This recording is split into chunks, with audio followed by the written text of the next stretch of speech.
tadi dibilang tuh kalau misalkan COVID di setiap animals itu beda ya. Kayak contohnya tadi aja yang di anjing, di kucing itu punya COVID, punya coronavirusnya sendiri. Nah itu tuh maksudnya gimana sih ibaratnya, apakah si virus itu bermutasi atau memang dia bisa adaptif terhadap hostnya gitu? Oke, jadi kalau di corona, saya ngambil contoh gini aja deh.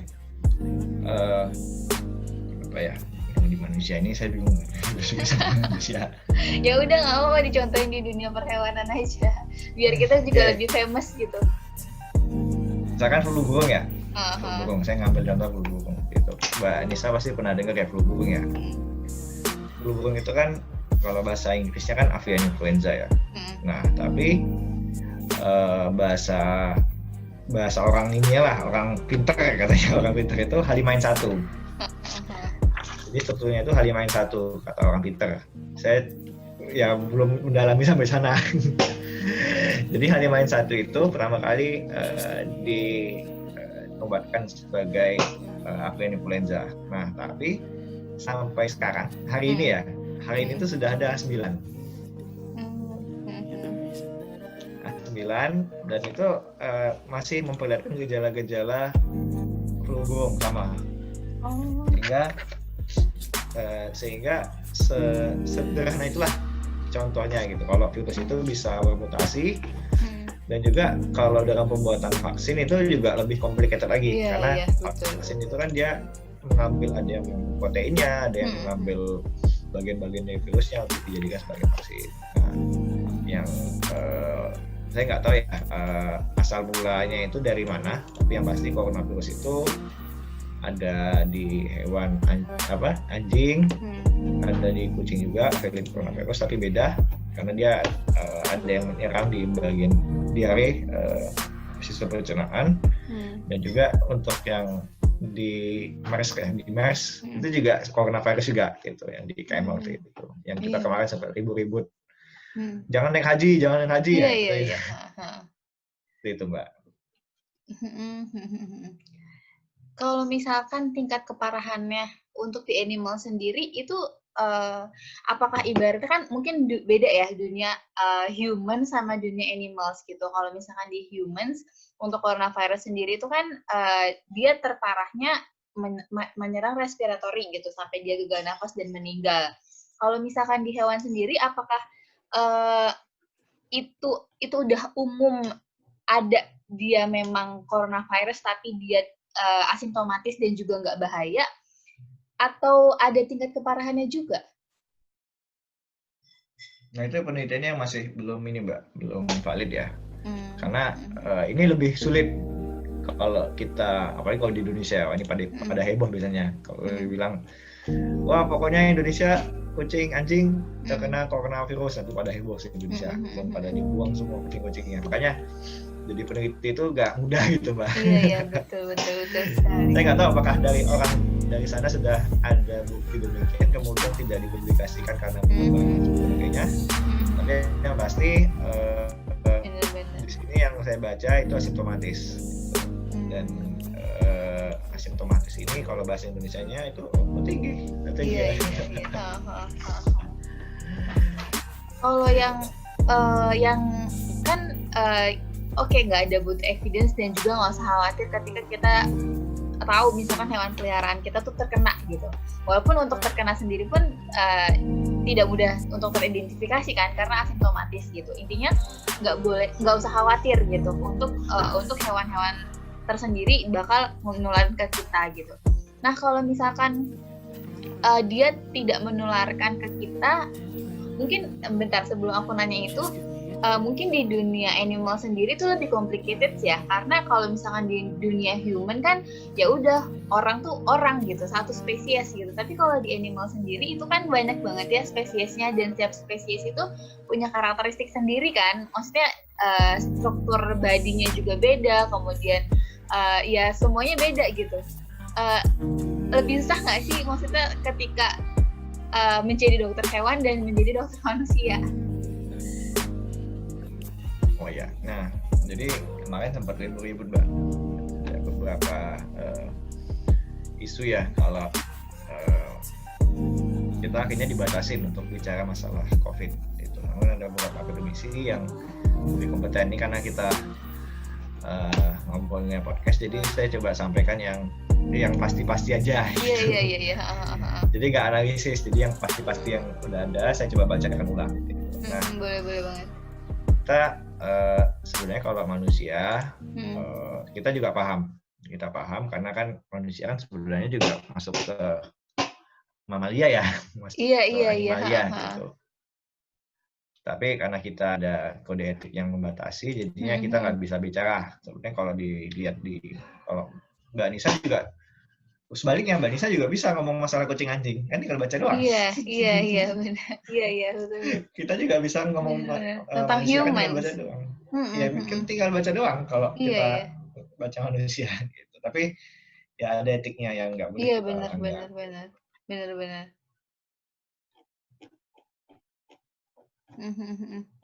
Iya ya, benar.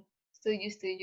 Sebenarnya iya bisa aja ngomong gitu dengan membaca, tapi ya harus ada etiknya gitu. Dan juga takutnya ya namanya masyarakat kan mudah untuk kayak judgmental. Oh kata dokter ini gini loh, gini. Padahal mungkin dia belum expert untuk membicarakan hal itu gitu. Itu bagus banget sih. Kalau misalkan di kedokteran hewan sendiri itu concern banget nggak sih sama isu COVID ini? Itu harusnya tanya ke Satgas ya. Soalnya aku nggak tahu sih takut salah atau enggak, cuma yang setahu aku Prof Wiku itu kan backgroundnya juga kalau nggak salah dokter hewan. Kenal Prof Wiku kan? Ya, semuanya kenal. Iya, semuanya kenal. Sebenarnya itu dosen FKM UI sih, cuma aku nggak pernah dapat kelas sama beliau, nggak ngambil kelas sama beliau. Jadi aku sendiri nggak terlalu maksudnya ya nggak terlalu ya bukan deket sih, maksudnya karena nggak pernah diajar, jadi nggak tahu banyak tentang beliau gitu. Cuma ya tahu beliau juga aktivitasnya memang di FKM UI gitu. Cuma ya itu karena aku nggak pernah dapat kelas, nggak ngambil kelas sama beliau, jadi aku nggak tahu banyak tentang beliau gitu. Cuma sekilas setahu aku background beliau itu di kedokteran hewan, dokter hewan. Dan juga aku pernah dengar sih kalau misalkan tahu One Health nggak? Ya tahu. Nah itu di One Health juga fokus banget kan sama dunia kedokteran hewan, karena memang banyak disease yang itu erat hubungannya sama animals gitu. Nah, untuk di kedokteran hewan sendiri mengenai isu COVID ini itu seberapa dibahas atau seberapa mungkin penelitiannya lebih gimana atau gimana? Maksudnya nggak sih se-concern humans atau gimana? Oke, itu di Indonesia sebenarnya. Indonesia ini emang masih minim gitu masalah diperhatikannya. Kalau di Amerika, di luar negeri itu bahkan kita dibayar itu sampai gila-gilaan gitu profesinya. Nah, kalau ditanya seberapa penting, coba tanya kenapa sih kok Prof Wiku yang jadi ketua pembina ya? Ketua BNPB kan ya? Ya pokoknya yang bagian paling atas ya. Iya betul. Kenapa nggak yang spesialis epidemiologi atau spesialis paru? Kenapa harus Pak Wiku? Kira-kira kenapa? Ini berdasarkan analisis aku yang aku nggak expert banget untuk membicarakan ini ya sebenarnya gitu. Ini cuma pendapat aja sih. Jadi para pendengar jangan terlalu ditelan apa kata aku gitu. Aku di sini sifatnya sifat opinion. Jadi yang didengerin Mas Wahyu aja.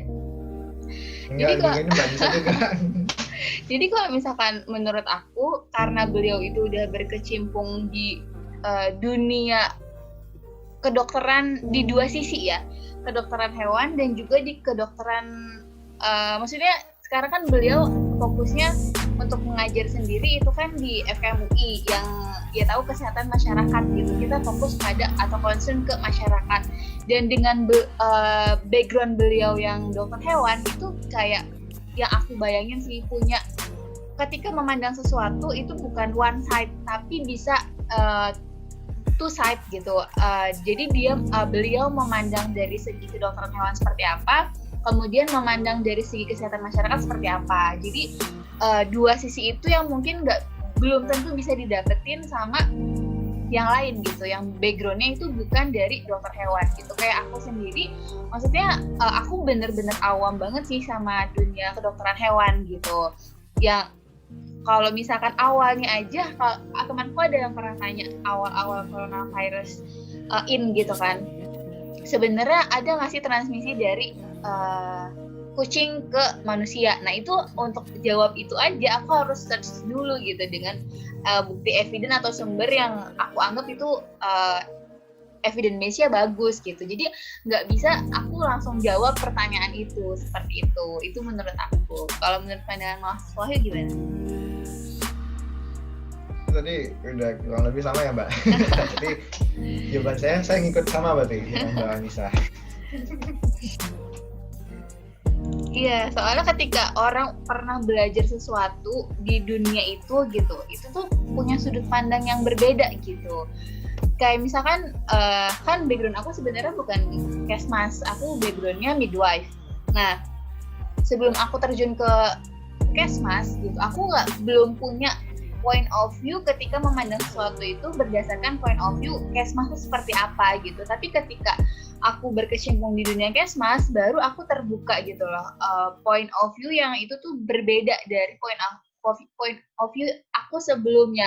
Nah itu sih yang melandasi jawaban aku yang tadi. Kalau misalkan seseorang ketika pernah mempelajari atau mendalami ilmu tertentu, itu bisa mempengaruhi sudut pandang dia seperti apa gitu. Itu menurut aku.